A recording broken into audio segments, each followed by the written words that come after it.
ও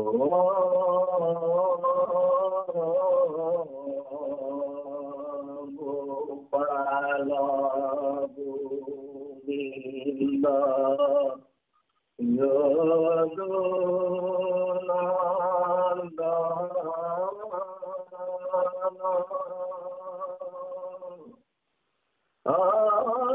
কৃষ্ণ চরণে লইলো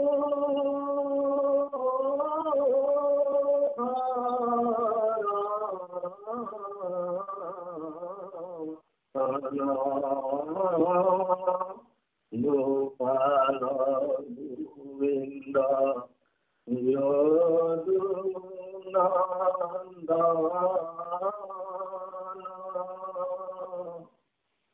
কৃষ্ণর চরণে লইলু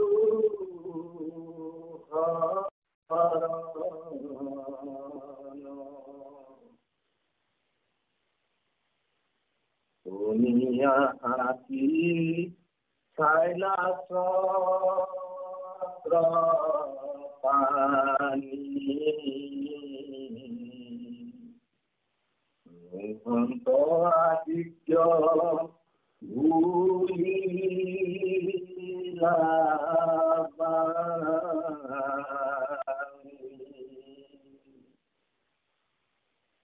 মনিয় রশ্মি উড়িয়া প্রকাশিত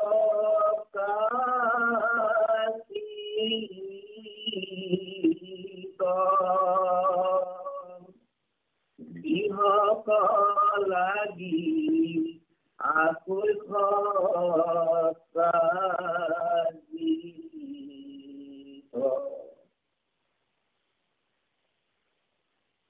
শতাধিক পাশে গৃহ পাইলা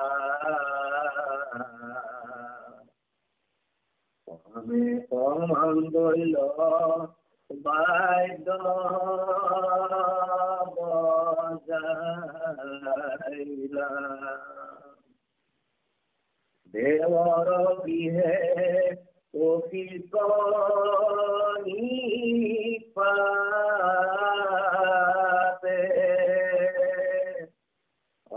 অনিবেদিলা মণি বিপ্লৰ হাতে মণিৰ মহিমা কি কৈবুৱাৰ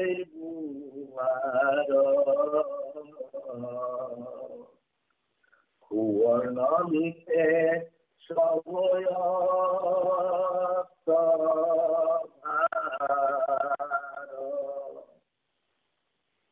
অধিখানে চাকৰি কিছু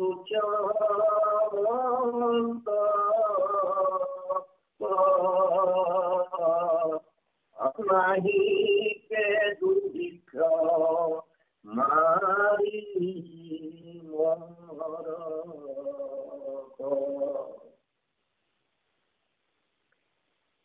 নাহিকে ব্যাধি ব্যৰ্থ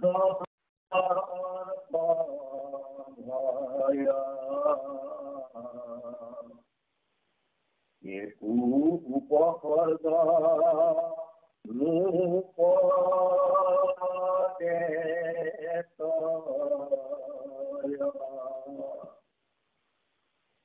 দিনে কমনি খুলিল সন্ত্ৰাসিক পাছে গৃহ আইলা অনেক মান গইল বাইদ বজাইলা দেৱৰ বিহে অফিক নিপাতে নিবেদিলা মণি বিপ্ৰৰ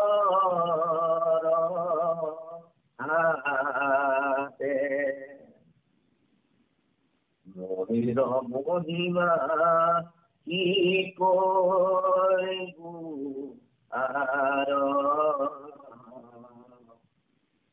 বর্ণমিতে সময়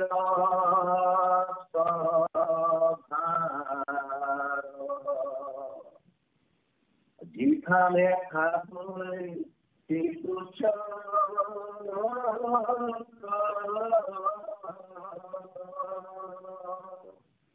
নামিকে দুর্বিষ্ঠ মারি মর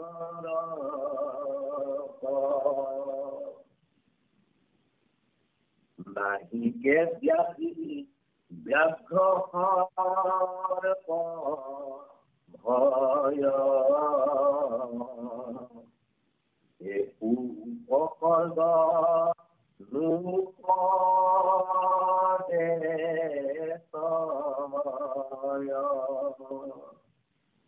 দিনে কমনি খুঁজিল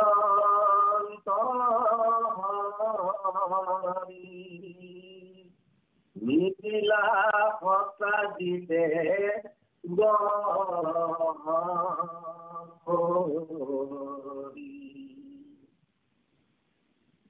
কখেন নামে তার ভাতৃ আছে কণ্ঠত মনিক পিন্ধিলা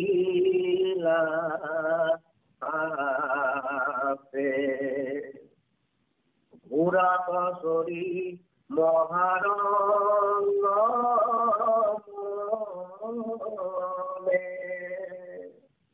মৃগ মারি পুরবী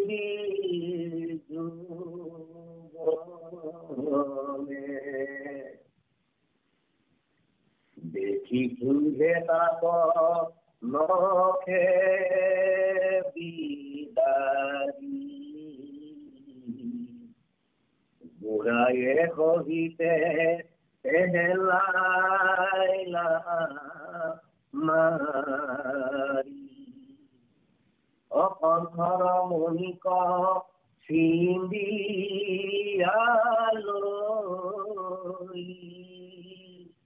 সরিল গিরি শৃঙ্গে সিংহ গই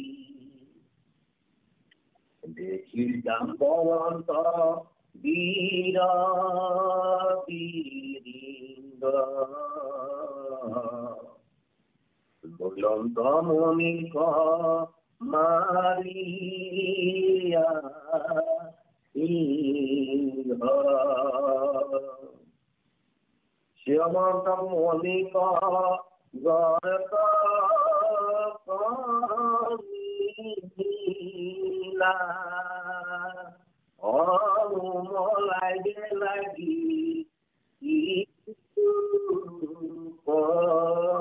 দিলা মনি গুত ধরি ধারি বাদত পুরে শিশু মলাই বিশ্ব করে কহে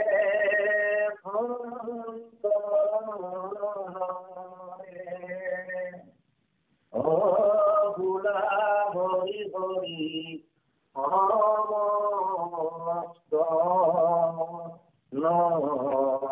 রে হরি রাম রাম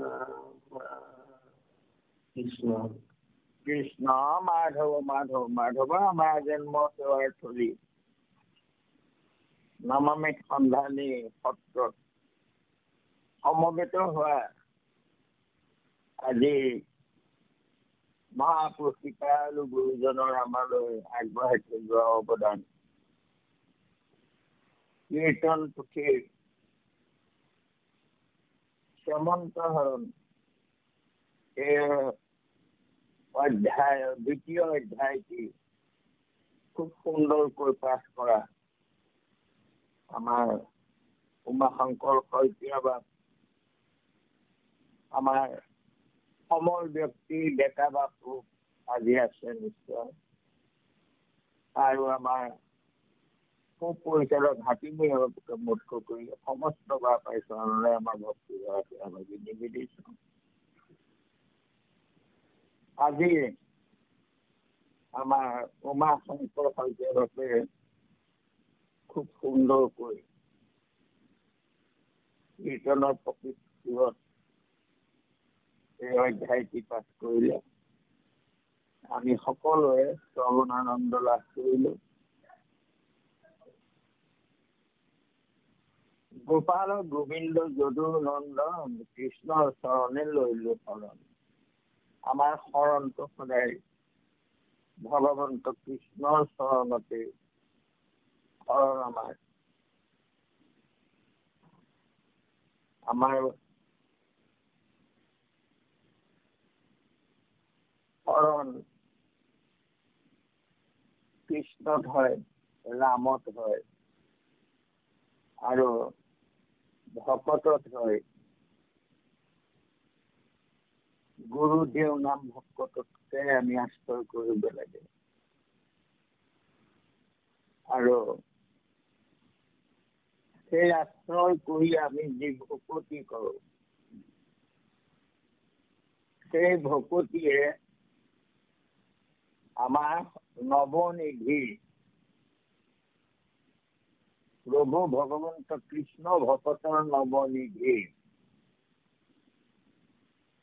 সেই নৱনিধি আমি বিচাৰিব নালাগে, মাত্ৰ আমাৰ শৰণ ৰক্ষা কৰি আমি ভগৱন্তৰ নামত ৰতি প্ৰীতি যেতিয়া কৰিম, তেতিয়া সকলো নিজে নিজে আহি থাকিব। আমি কাকো বিচাৰিব নালাগে। আমাক সেই ভকতিয়ে, আমাৰ শৰণে আমাক চাৰিওফালৰ পৰা, শৰণ মানে আশ্ৰয়, আমি যেতিয়া ভগৱন্তক আশ্ৰয় কৰিম, তেতিয়া আমাক আৰু কোনো বাধা বিঘিনিয়ে একো কৰিব নোৱাৰে। চৰণ ছত্ৰৰ ছায়াত আমি জিৰণি ললো আৰু আমি কৰিবলগীয়া কাম হ'ল তেওঁৰ চৰণত একান্ত ভকতি, সপ্ৰেম ভকতি। আমাৰ থকা খোৱা পিন্ধা একো চিন্তা আমি নিজে কৰিব নালাগে। আৰু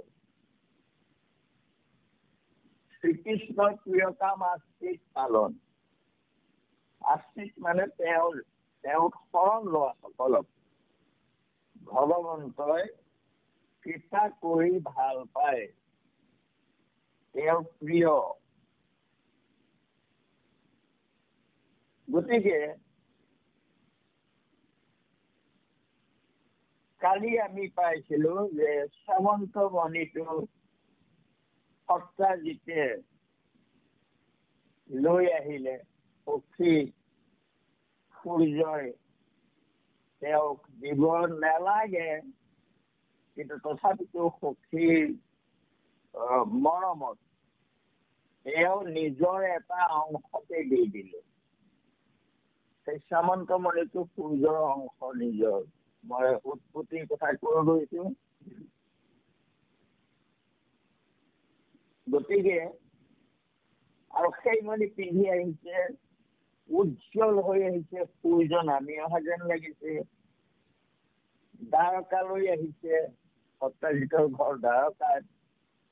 গতিকে গোটেই প্ৰজাসকলে দেখি দৌৰি গৈ কৈছে যে কৃষ্ণ তোমাক চাবলৈ আদিত্য আহিছে, সূৰ্য আহিছে। আৰু ভগৱন্ত কৃষ্ণই এতিয়া সেই তেওঁলোকৰ উৎপাত দেখি হাঁহি পেলাই কৈছে, শুনিয়া হাসি চাইলে চক্ৰপাই নহন্ত আদিত্য বুলিলা মানে মণিৰ ৰশ্মি হৈয়া প্ৰকাশিত যিসকল লাগি আকৌ সত্ৰাজিত। যে সেয়া তোমালোকে ভবাৰ দৰে সূৰ্য নহয়, এয়া সত্ৰাজিতে শ্যামন্ত মণিটো লৈ দ্বাৰকালৈ আহি আছে সূৰ্যৰ পৰা। গতিকে এয়া সেই মণিৰহে পোহৰ সত্ৰাজিতপতি গৃহক আহিলা, অনেক মংগল বাদ্য বজাইলা। সত্ৰাজিত ঘৰ পালেহি, মংগল বাদ্য বজাইছে, গৃহত সামন্ত মণি প্ৰৱেশ কৰিছে। আৰু দেৱৰ গৃহে প্ৰসিদ্ধ নিকটে নিবেদিলা মণি বিপ্ৰহাতে। তেওঁ পূজা ঘৰত, তাৰমানে তেওঁ আৰাধ্য দেৱতাৰ গৃহত, গোসাঁই ঘৰত আমাৰ যেনেকৈ কওঁ, তেওঁ সোমাই সেই পূজাৰী তাৰমানে বিপ্ৰৰ হাতত মণিটো দিলে। মণিৰ মহিমা কি কৰিব আৰু, সুবৰ্ণ নীতি অস্ত মানুহ। এই মণিৰ মহিমা কি কম, মানে কবলৈ বাকী নাই আৰু। কব তাৰমানে ইমানেই মণিৰ মহিমা কৈ শেষ কৰিব নোৱাৰি। সুবৰ্ণ নীতিশ নৱৈ অষ্টভাৰ, 8 ভাৰ সুবৰ্ণ দিনে দিয়ে। 8 ভাৰ সুবৰ্ণ দিনে দিয়ে, মানে মণিয়ে দিয়ে। যেখানে থাকে শিশু শ্ৰৱন্তক, নাহি কি দুৰ্ভিক্ষ মাৰি মৰক।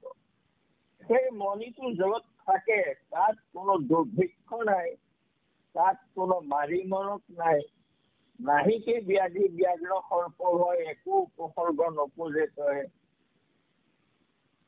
যে অনেক ব্যাধিৰ ভয় নাই, সাপ বেং সিংহ আদি জন্তুৰ ভয় নাই, অৰ্থাৎ ভূত তাপ নাই,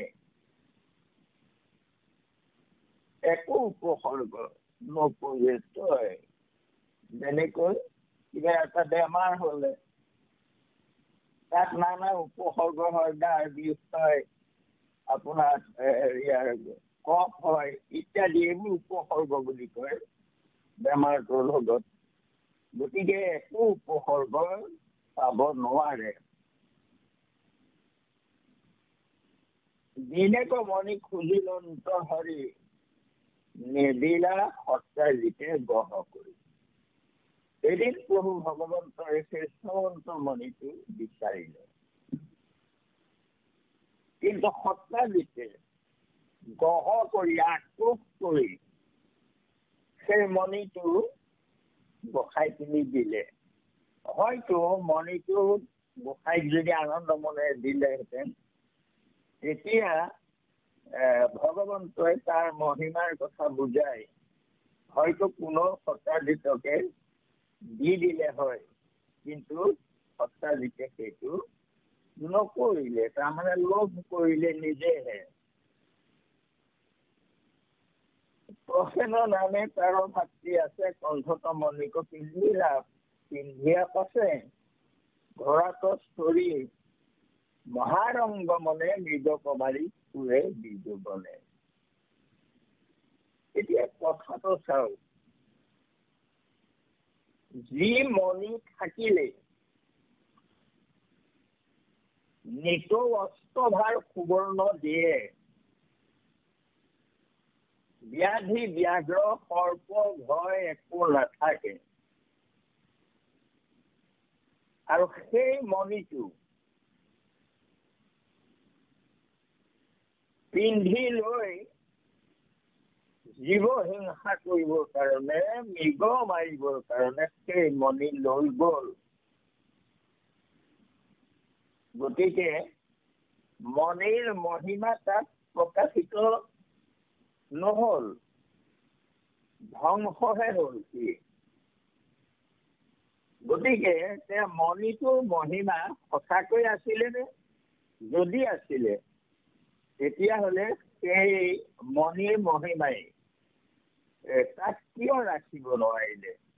এইটো সন্দেহ আমাৰ মনলৈ আহিব পাৰে। এতিয়া মই এটা উদাহৰণ দিছো। ধৰক এজন লোকে এটা ৰাইফলটোৰ তাৰমানে মিলিটাৰী আৰ্মিয়ে ব্যৱহাৰ কৰা সেই ৰাইফলবোৰ আজিকালি নানা প্ৰকাৰৰ আছে। তেনেকুৱা এটা ৰাইফল হাতত থাকিলে একেলগে আপোনাৰ 10টাৰ ওপৰতে একেবাৰে তাৰমানে 30-50টালৈকে গুলি ভৰাব পৰা আজিকালি সেইবোৰ তাৰমানে হেৰি আছে, ৰাইফল জাতীয় হেৰি আছে। যদি কয় যে এটা ৰাইফল তোমাৰ হাতত থাকিলে 10টা বাঘেও তোমাক একো কৰিব নোৱাৰে, আৰু কতোৱেও তোমাৰ কাষ চাপিব নোৱাৰে যদি তোমাৰ হাতত এটা ৰাইফল থাকে। এই কথাটো জানো মিছা কথা? সেইটো একেবাৰে সত্য কথা। কিন্তু সেই তেনেকুৱা ৰাইফল এটা নালাগে, 3টা ৰাইফল যদি আমি পূৰ্ণিমাই হাতত দি সেই ৰাইফলটো দি পেলাই যদি আমি কওঁ যে এইটো থাকিলে আপোনাক 10টা বাঘেও খাব নোৱাৰে, কিন্তু পূৰ্ণিমাই বাঘে খাব নে নাখাব? 10টা নালাগে, এটাই কুকুৰ এটাই কামুৰিব পাৰিব নহয়? কামুৰিব নাকামুৰে? নিশ্চয় কামুৰিব। কাৰণ কথাটো হ'ল ৰাইফলটো গুণ নথকা নহয়, কিন্তু সেই ৰাইফলটো যে পূৰ্ণিমাই চলাবতো নাজানো। ৰাইফলটো থাকিলেই নহব, তাক চলোৱাৰ তাৰমানে নিয়মটো জানিব লাগিব। তেতিয়াহে ৰাইফল থাকিলে একো কাম কৰিব কি কয় কষ্ট হেৰি কৰিব নোৱাৰে, শত্ৰুৱে আক্ৰমণ কৰিব নোৱাৰে বা বঙে আক্ৰমণ কৰিব নোৱাৰে। এই কথাটো সত্য। কিন্তু ৰাইফলটোতো চলাব লাগিব, জানিব লাগিব গুলি কেনেকৈ ভৰাই, কেনেকৈ মাৰে। গতিকে নজনাকৈ ৰাইফল 10টা লৈ থাকিলেও শিয়াল কুকুৰেও কামুৰিব পাৰে। গতিকে এই সামন্তমণিটো তেনেকুৱাই, যে তাৰ ব্যৱহাৰ নাজানে, তাক কি কৰিব লাগে এই কথাটো নজনাকৈ মাত্ৰ আকস্মিত হৈ তাৰমানে মণিটো খুজি লৈ আহিলে। তাৰ এইটো জ্ঞান নাই যে এই মণিটোৱে সৌন্দৰ্যই নহয়, সেই মণিৰ গুণ আছে বহুত, কিন্তু অত্যাজিতে সৌন্দৰ্যটোতে মোহ হৈ লৈ আহিলে। আৰু আমি কি কৰিলে, সেই মণি যি মণিয়ে অস্ত্ৰ ভৰাই গৌৰ নদীয়ে সেই মণিটো মৃগয়া কৰিবলৈ ভায়েকৰ কণ্ঠত পিন্ধাই দিলে। গতিকে এইটো মূৰ্খামিৰ কাৰণে কি হৈ গ'ল, দেখি সিংহে তাক নখে বিদাৰি ঘোঁৰাই সহিতে পেলাইলা মাৰি। ঘোঁৰাই চৰাই মাৰিলে, মাৰি মণি লৈ গুচি গ'ল। কণ্ঠৰ মণিকে চিন্দিয়া লৈ চৰি লাগিল সিংহে সিংহ গৈ, আৰু গৈ গিৰি সিংহত প্ৰৱেশ কৰিলে। সিংহই নিজৰ থকা জেগাত দেখি জাম্বৱন্ত বীৰ বীৰিংগ লৈ লন্ত মণিক মাৰিয়া সিংহ। সেই তাকে দেখি জাম্বৱন্তই তাৰমানে সিংহটো মাৰি পেলাই মণিটো লৈ গ'ল। সমন্ত কমনি গৰ্তক নীলা উমলাইবে লাগি শিশুকৰ দিলা। আচৰিত কথা হ'ল এইটো যে জাম্বৱন্ত ভকত, সেই ভকতেও সৌন্দৰ্য বুলি ভাবি মণিটো লৈ গুচি গ'ল মাৰি পেলাই, আৰু নি ল'ৰা উমলাবলৈ দি দিলে। গতিকে জাম্বৱন্তৰ নতিহতি হ'ল। গোসাঁইৰ লগত যুদ্ধ কৰি পিছত আকৌ গোসাঁয়ে মাৰ্জন কৰি দাৰ বিষ তাৰমানে নাইকিয়া কৰিবলগীয়া হ'ল। যে জাম্বৱন্ত ভকত তেওঁ সেই শ্ৰমন্তমণিটো লৈ কষ্ট ভোগ কৰিবলগীয়া হ'ল। কাৰণটো কি? তাৰ মহিমাৰ কথা নজনাকৈ মাত্ৰ সৌন্দৰ্য দেখিয়েই মণিটো লৈ গৈ অযত্নে হয়তো ৰাখি থোৱাহেঁতেন, তেওঁ তাৰ উপকাৰটো পালেহেঁতেন। কিন্তু তেওঁ কি কৰিলে, ল'ৰা উমলাবলৈ দি দিলে। গতিকে ভকত হলেও সেই মণি ব্যৱহাৰ নজনাৰ কাৰণে তেওঁ লতি গতি হ'বলগীয়া হ'ল। গতিকে সেই কথাটো মই কালি সেই কথাটোকে প্ৰমাণ কৰি পেলাই কৈছিলো কথাটো যে আমাৰ চাওক ভকতৰ নৱনিধি আমি আমাৰ শৰণত পাওঁ, আমি ভজনত পাওঁ, নৱবিধ ভক্তি বিষ্ণুত আছে সেয়েহে পাঠৰ উত্তম বুলি কোৱা হ'ল।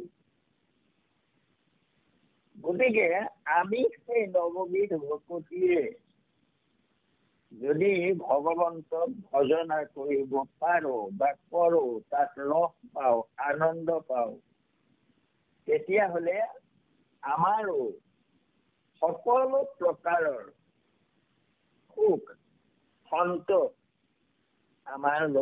আমালৈ আহি থাকিব। দিব্য ভোগ যতে কো আপুনি লৈ লাগ, বৈষ্ণৱ বলি তাত নাই অনুৰাগ। সেয়া ভকতৰ মিলিছে, ভকতিও মিলে, ভুকুতিও মিলে, মুকুতিও মিলে, অৰ্থাৎ ভোগো মিলে আৰু মুক্তিটো মিলিবই। বলিৰ সেয়া পাইছিলে বলিয়ে, আমি পাওঁ নে নাপাওঁ? এতিয়া প্ৰশ্নটো আহিছে সেইটো যে আমিও পাওঁ, নিশ্চয় আমি পাইছো, কিছু অংশ আমি পাইছো বাৰু, নোপোৱা নহয়।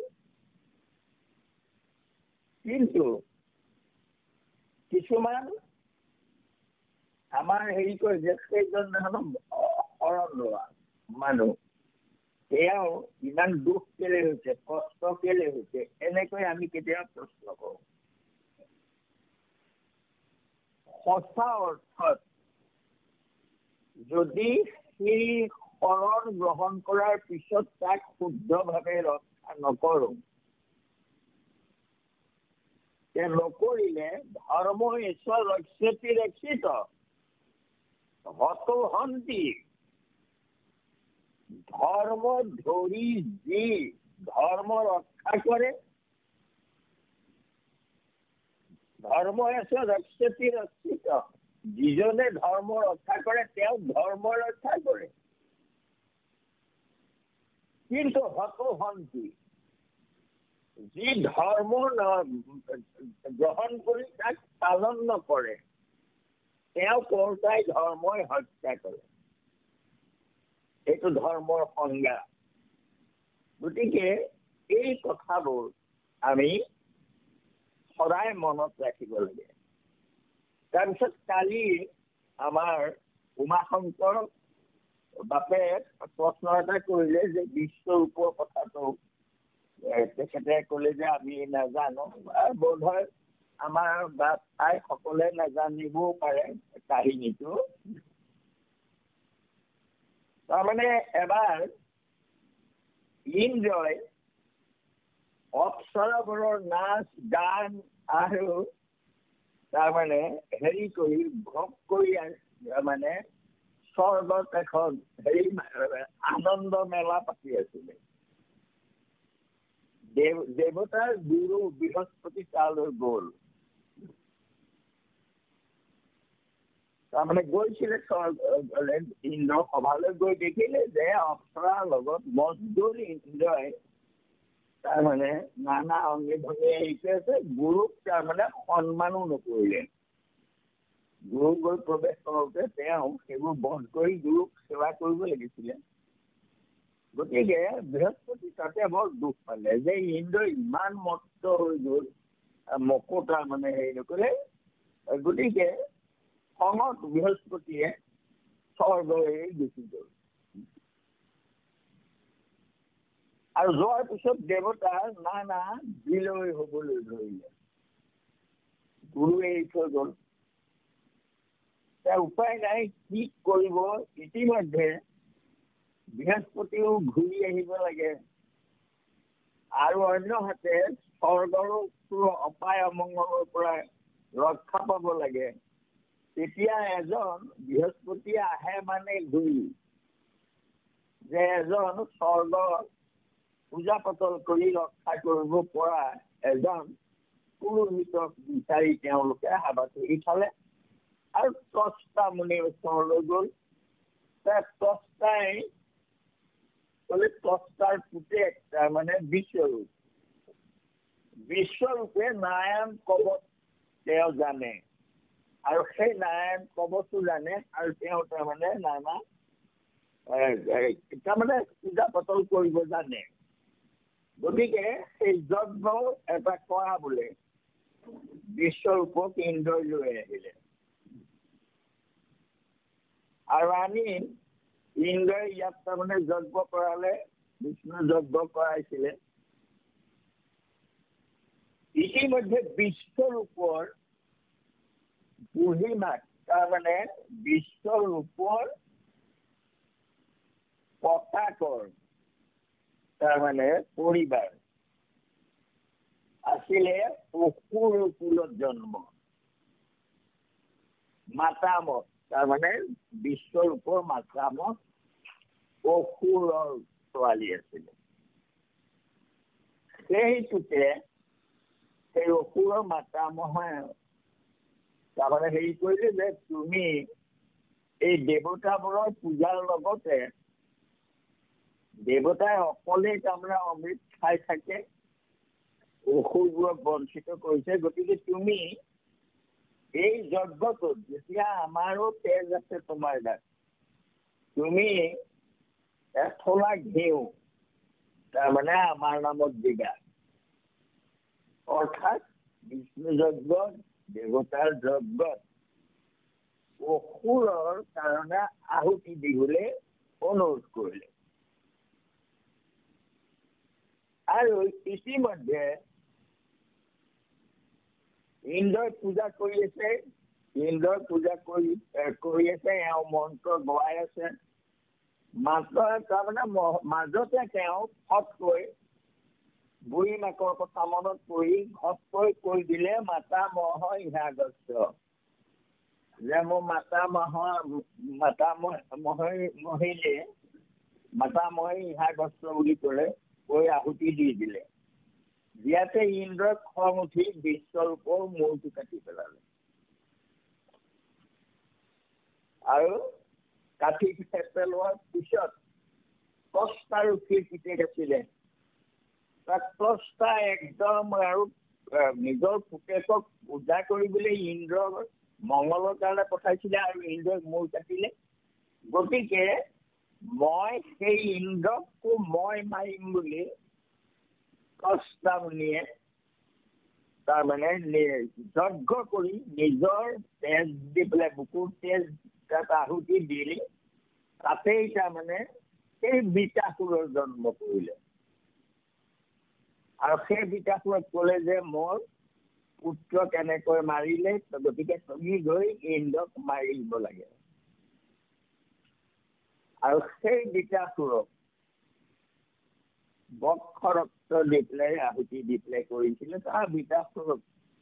কিন্তু সেই বিকাসুৰকো আকৌ ত্বষ্টা মুনিয়ে নিজেই মাৰিলে। অৰ্থাৎ তেওঁ মন্ত্ৰে হীন স্তৰতো বৰ্ণতো বা মিথ্যা প্ৰযুক্ত নৰ্থমাহ সবাদ বস্তু যজমান হীনস্তি যতেন্দ্ৰ অপৰাধাত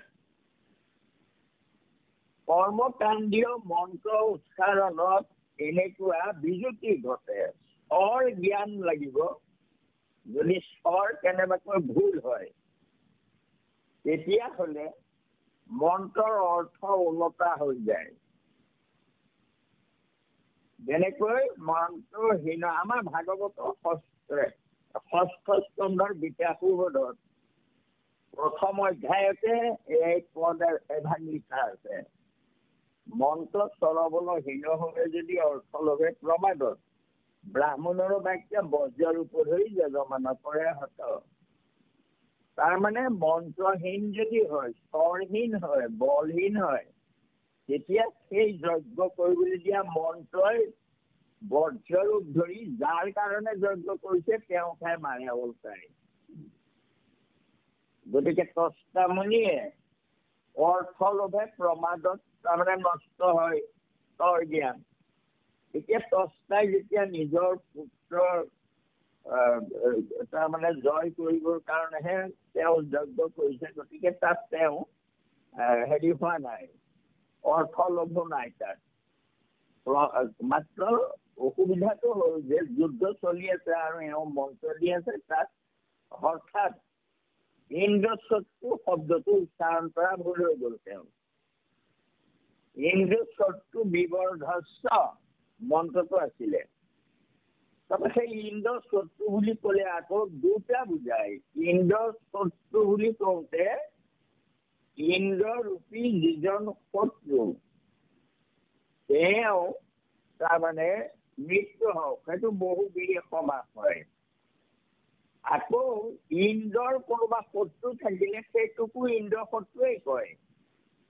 গতিকে ইন্দ্ৰ শত্ৰু মানে ইন্দ্ৰ নিজেও শত্ৰু হ'ব পাৰে। আকৌ ইন্দ্ৰৰ শত্ৰুটো তৎপুৰুষ সমাস হয়, তাই ইন্দ্ৰৰ শত্ৰু, সেই কোনো ইন্দ্ৰ শত্ৰুৱেই হয়। এতিয়া তস্তাই আহুতি দিছে, মন্ত্ৰটো আছে ইন্দ্ৰ শত্ৰু মৰক।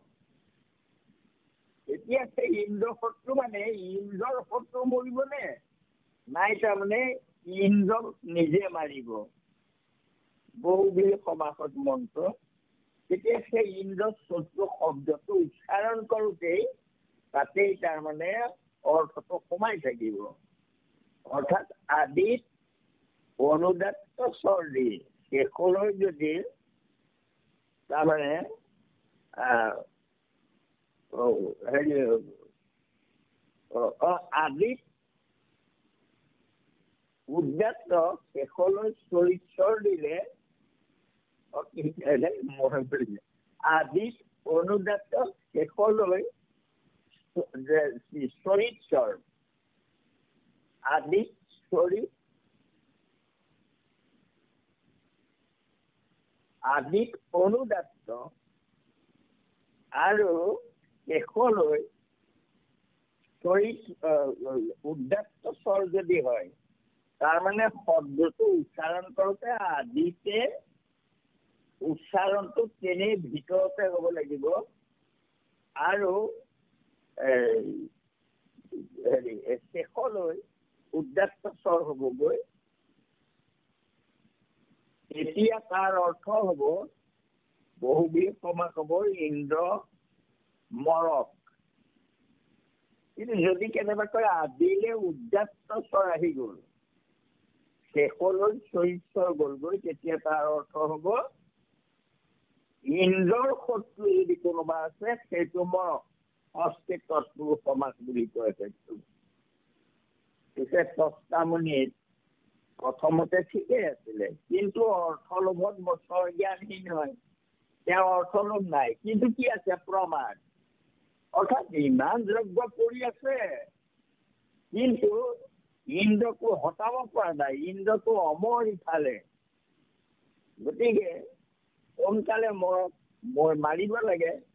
তেওঁ এয়া প্ৰমাণ হৈ আছে, যজ্ঞ কৰি আছে, চাই আছে পুতেকে হটাব পাৰিছে নে নাই। শেষত গৈ তেওঁৰ এনেকুৱা হ'ল যে ঘনকে আহুতি দি দিওঁ, বেগেতে মাৰক, এই বুলি তেওঁ মন্ত্ৰ আহুতি দিবলৈ যাওঁতে হঠাৎ মন্ত্ৰ ভুল কৰি আদি আখৰটোলে উদাত্ত স্বৰ আহি গ'ল। যোৱাৰ কাৰণে অৰ্থটো উলটি গ'ল, অৰ্থাৎ ইন্দ্ৰৰ শত্ৰু মৰক হ'ল। শেষত তেওঁ আহুতি ঘনকে দিলে, বিকাশৰ বল কমি আহিলে, ইন্দ্ৰৰ বল বাঢ়ি গ'ল। বাপেকৰ যজ্ঞতে ইন্দ্ৰক বল বঢ়াই দিলে আৰু বিকাশৰ শেষত মৰিলে গৈ। গতিকে এইবোৰ কৰ্মকাণ্ডীয় তাৰমানে বিজুতিৰ কথা। বাৰু যেই কি নহওক, এই তৎস্তাৰ পুতেক আছিলে এওঁ বিশ্বৰূপ, আৰু সেই বিশ্বৰূপে মিহলীয়া পূজা যেন ঘোঁৰালৈ চিঙাৰতৰ নকনাই প্ৰতিভাগে তাৰ দেৱতাৰ লগত তাৰমানে বিষ্ণু যজ্ঞত অন্য কোনোবা দেৱতাই হওক অসুৰৰ হওক তাৰমানে আহুতি দিব নোৱাৰে। যদি দিয়ে সেইটো মিহলীয়া পূজা হয়, আৰু কৰিলে তেতিয়া নিজেও মৰিব পাৰে। বিশ্বৰূপ দেখা কেনে পৰম মহন্ত নাৰায়ণ কবচকো আপুনি জানন্ত, কিন্তু ব্যভিচাৰ ভকতি অনাইনে অধোগতি। ব্যভিচাৰী ভকতি হ'ল বিষ্ণু যজ্ঞত অন্য হেৰিয়াক তাৰমানে আহুতি দি দিলে, দিয়াৰ কাৰণে সেইটো ব্যভিচাৰ হ'ল। সেইটো কাহিনী আছিলে, মই সেই কাহিনীটো আপোনালোকক কৈ দিলোঁ। যে কি নহওক, এতিয়া আমি সেই কথাবোৰ সদায় লক্ষ্য কৰিব লাগে। কৰ্মকাণ্ড কিয় কৰিব নাপায় কলি যুগত? কাৰণ সেই মন্ত্ৰহীন হলে, স্বৰহীন হলে, বলহীন হলে অৰ্থ বিপৰ্যয় ঘটে, আৰু যাৰ কাৰণে যজ্ঞ কৰিছে তেওঁহে মৃত্যু হব পাৰে। এইটো আমাৰ ভাগৱতৰ ৬ষ্ঠ স্কন্ধ ১ম অধ্যায়তে লিখা আছে। কৃষ্ণ বা যি কি নহওক, আজি আমি এই কথাখিনি আপোনালোকক ক'বলৈ যাওঁতে হ'ব পৰা পৰাখিনি আপোনাৰ সৰম্বৰষণ কৰিব। কোটি কোটি ধৰা অপৰাধাৰণতে কৰো মই বিলাসত, হে হৰি মোক দাস হেন মানি সমীৰ কথিত মই, সমীৰ কথিত মই। শ্ৰীমন্ত শংকৰ হৰি ভকতৰ জানা যেন কল্পতৰু, তাহান্ত বিনাই নাই নাই নাই আমাৰ পৰম গুৰু, আমাৰ পৰম গুৰু, আমাৰ পৰম গুৰু মাধৱ মাধৱ মাধৱ শংকৰক দোহাই দিয়ে। কৃষ্ণ কৃষ্ণ। রাম বিচিত্র মনে গুরু ধাই, বাসতপুরে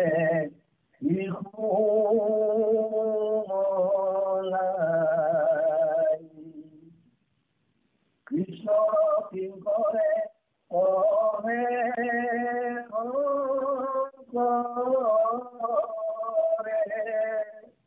বুলা হরি হরি